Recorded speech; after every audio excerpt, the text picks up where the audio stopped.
Saya jawab, mungkin agak panjang Pak itu ya. Ada 3 cara atau 3 pendapat ulama kita mengenai pembacaan basmalah di dalam salat. Ada yang tidak membaca sama sekali Pak, tidak membaca sama sekali basmalah, langsung alhamdulillahirabbil alamin. Ada yang membaca tapi dibacanya dengan cara yang sir, dibaca dengan pelan. Ada yang membaca dan dibaca sesuai dengan cara membaca ayat-ayat yang lain. Kalau misalnya alhamdulillahirabbil alamin dibaca dengan jahar, dibaca dengan keras, bismillahnya juga dibaca dengan keras, seperti tadi salat maghrib. Tapi kalau misalnya alhamdulillahirabbil alamin dibaca dengan sir, dibaca dengan pelan dalam salat zuhur dan asar, maka bismillahnya juga dibaca dengan pelan. Itu 3 pendapat ulama kita. Apa yang menyebabkan sampai muncul 3 pendapat itu? Sekurang-kurangnya ada 2 penyebabnya.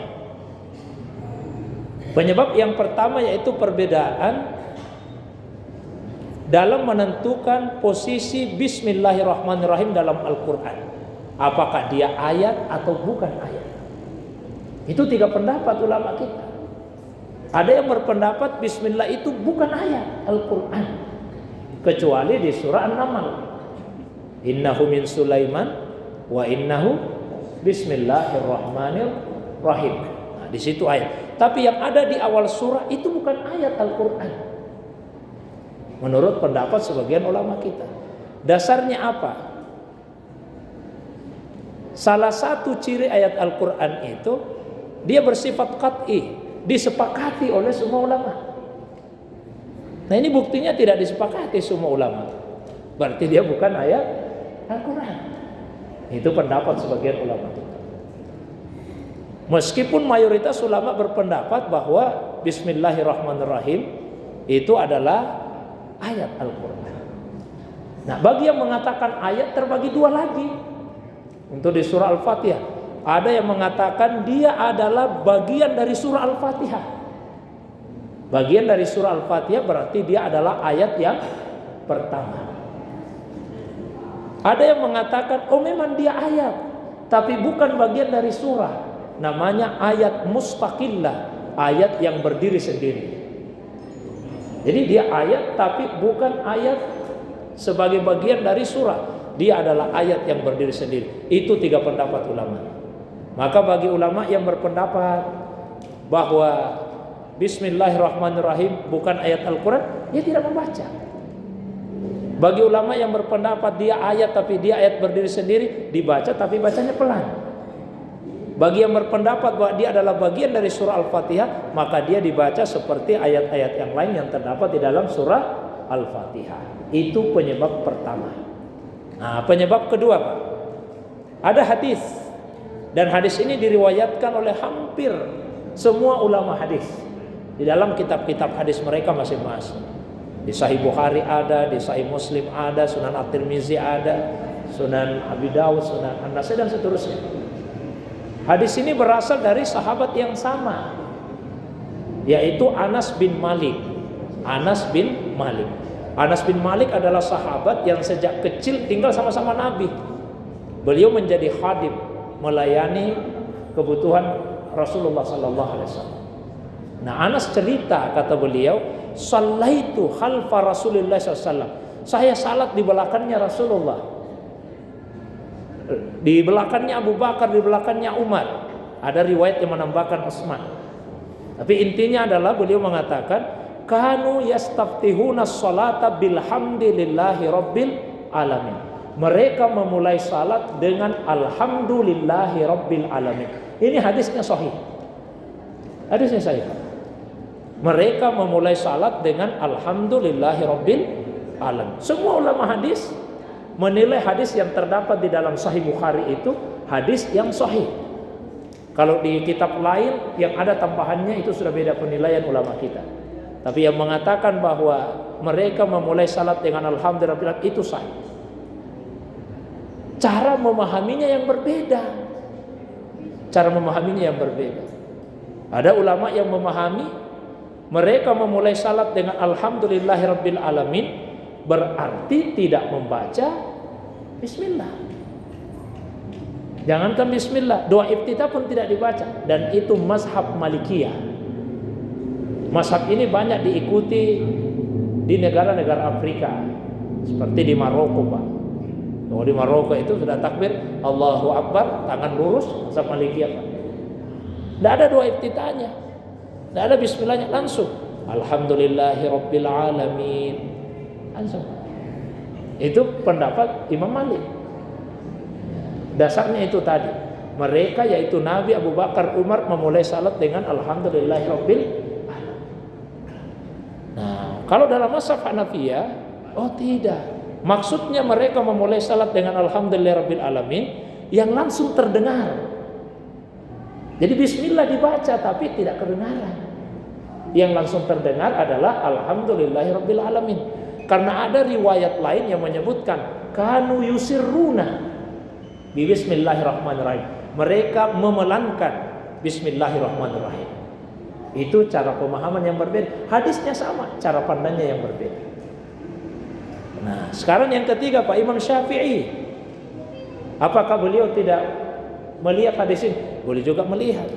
Tapi Imam Syafi'i lah yang berpendapat bahwa bismillah itu dibaca seperti ayat-ayat yang lain di surah Al-Fatihah. Loh, cara pemahamannya seperti apa? Saya mohon maaf. Kalau ada yang mau Pak, kalau saya bisa minta satu orang, ada yang bisa membaca Qul huwallahu ahad. Ada yang bisa Pak baca Qul huwallahu ahad. Ada Pak Imam, Pak Imam, tapi Pak Imam. Coba Pak Imam dibaca Qul huwallahu ahad.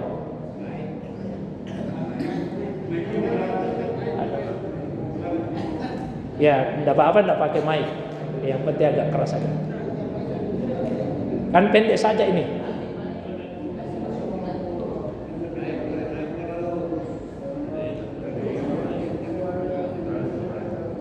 Qul huwallahu ahad ya.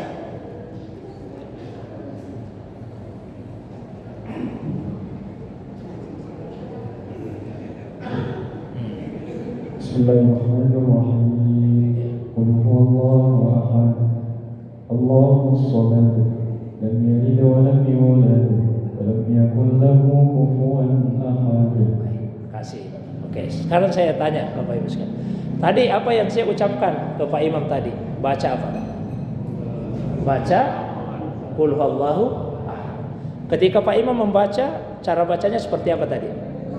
Apa yang beliau ucapkan pertama? Bismillahirrahmanirrahim. Kenapa beliau ucapkan Bismillahirrahmanirrahim? Padahal yang saya minta tadi baca Qul huwallahu ahad. Dan tidak ada yang merasa bahwa salahnya Pak Imam. Ya Pak, ketika mendengar pembacaan Pak Imam kan semua biasa-biasa saja. Sudah benar ini Pak Imam. Kira-kira seperti apa itu Pak pemahaman kita itu waktu saya sampaikan kepada Imam, coba baca Pak Imam Qul huwallahu ahad. Kita semua memahami bahwa yang saya minta itu adalah membaca surah Al-Ikhlas. Bukan berarti maksud saya Pak Imam baca Qul huwallahu ahad, bukan berarti langsung Qul huwallahu ahad.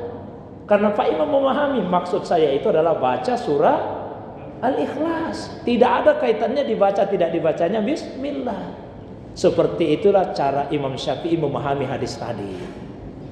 Jadi hadis itu mengatakan mereka memulai salat dengan Alhamdulillahirabbil alamin. Bukan berarti langsung Alhamdulillahirabbil alamin. Tapi maksudnya Anas itu adalah mereka memulai salat dengan membaca surah Al-Fatihah. Dan ketika dibaca tetap ada bismillahnya. Seperti Pak Imam tadi Pak. Waktu saya minta beliau baca Qul huwallahu ahad, beliau tetap baca Bismillahirrahmanirrahim. Itu cara pemahaman Imam Syafi'i. Ya bisa dipahami Pak ya, mengapa sampai 3 pendapat ini muncul. Nah, Bapak Ibu silahkan memilih.